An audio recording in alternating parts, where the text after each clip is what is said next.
Pernah kebayang nggak, gimana sebuah kota kecil bisa mengatasi masalah yang, ya, super besar? Hari ini kita akan bongkar cerita dari Bulukumba, sebuah kabupaten di Indonesia yang menghadapi masalah klasik, gimana caranya nagih pendapatan biar efisien dan transparan. Ini kisah tentang inovasi yang berhasil menambal kebocoran yang luar biasa besar. Oke, yuk kita langsung aja ke intinya. Coba bayangin deh, Anda yang ngelola keuangan kota, terus Anda sadar, lebih dari sepertiga pendapatan dari salah satu sumber utama itu hilang gitu aja. Lenyap.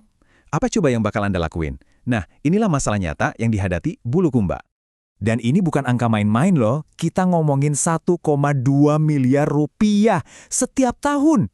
Uang yang mestinya bisa buat bangun jalan, sekolah, atau fasilitas publik lainnya, malah bocor di tengah jalan. Sekarang, mari kita bedah, kok bisa sih kejadian kayak gini? Nah ini dia, bagian pertama, sistem yang bocor. Ternyata akar masalahnya itu lebih sederhana dari yang kita bayangin. Biang keladinya cuma selembar karcis kertas. Coba deh kita lihat perbandingannya, biar jelas. Di satu sisi ada sistem karcis kertas yang jadul banget, pungutan hariannya rendah, semua uang tunai dipegang sama petugas. Rawan banget kan? Biaya cetak karcisnya tinggi, terus ngitungnya manual, lama lagi. Hasilnya? Ya tantangan di sisi lainnya ini. Kebocoran pendapatan gede-gedean, risiko uang palsu, nggak ada data real time, dan yang paling parah, akuntabilitasnya nol. Jelas sistem ini udah nggak bisa dipertahanin lagi. Maka, hadirlah solusinya. Bagian kedua, Pasar Nona. Sebuah jawaban digital yang cerdas untuk masalah yang super manual. Jadi, Pasar Nona itu apa sih? Ini singkatan dari retribusi pasar non-tunai. Keren ya namanya. Jadi ini inisiatif yang diluncurkan akhir 2020, yang intinya pakai kartu berbasis RRID, mirip kayak kartu e-tol gitu, dan juga QRS. Tujuannya satu, mengubah sistem pengungutan manual jadi ekosistem non-tunai yang semuanya tercatat secara real time. Terus gimana cara kerjanya buat para pedagang? Gampang banget ternyata. Petugasnya datang bawa mesin EDC portable, pedagangnya tinggal tap kartu RFID mereka, dan selesai. Pembayaran langsung tercatat, dananya langsung aman disetor ke kas daerah. Gak ada lagi uang tunai yang gentayangan, semuanya jadi cepat, mudah, dan yang paling penting, transparan. Nah, ini bagian yang paling cemerlang menurut saya. Gimana cara mereka mendanainya? Lewat model kemitraan yang cerdas banget. Jadi 70% biaya buat infrastruktur dan teknologinya itu ditanggung sama mitra bank, yaitu Bank Sulsel Bar. Pemerintahnya cuma nanggung 30% buat biaya operasional dan pelatihan. Ini yang bikin proyeknya bisa jalan terus tanpa membebani anggaran daerah. Jenius. Oke, teknologinya udah keren, sistemnya udah jalan.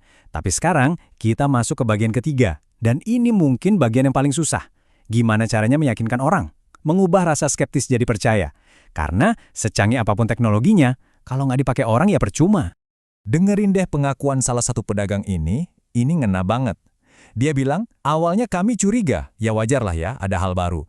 Tapi sekarang dengan kartu ini kami tahu pembayaran kami aman dan tercatat. Tidak ada lagi pungutan liar, rasanya adil. Nah, kata kuncinya itu, adil. Itu yang akhirnya mereka rasakan. Jadi, gimana cara mereka membangun kepercayaan itu?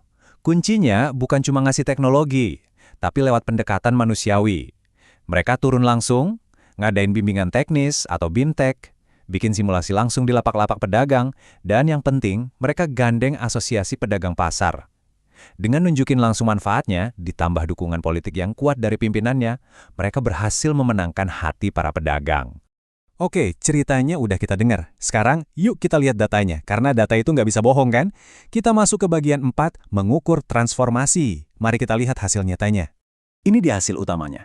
Simple tapi luar biasa. Kebocoran 0 tercapai. Betul, Anda nggak salah dengar. Seluruh kebocoran pendapatan yang tadinya sampai 37% itu berhasil dihentikan. Tuntas. Setiap rupiah yang dibayarkan pedagang sekarang dijamin masuk ke kas daerah. Coba deh, lihat peningkatannya di grafik ini. Jomplang banget. Di tahun 2019, sebelum program, realisasi pendapatannya cuma 63% dari target. Jauh banget. Tapi lihat di tahun 2021, setelah program ini jalan, boom. Realisasinya melonjak jadi 100% dengan akuntabilitas data penuh. Ini lompatan yang luar biasa. Tapi, dampaknya itu lebih dari sekadar angka di rekening daerah. Ada efek domino yang positif banget. Para pedagang yang tadinya unbanked sekarang jadi punya akses ke dunia perbankan, jadi inklusif. Terus, lahir juga peraturan daerah baru tentang transaksi digital. Ini juga jadi pondasi buat layanan kota pintar lainnya, kayak bayar air atau listrik. Belum lagi, jadi lebih ramah lingkungan karena jutaan karcis kertas nggak dipakai lagi. Dan semua ini ternyata sejalan loh dengan 5 tujuan pembangunan berkelanjutan dari PBB. Dan akhirnya, kita sampai di bagian kelima.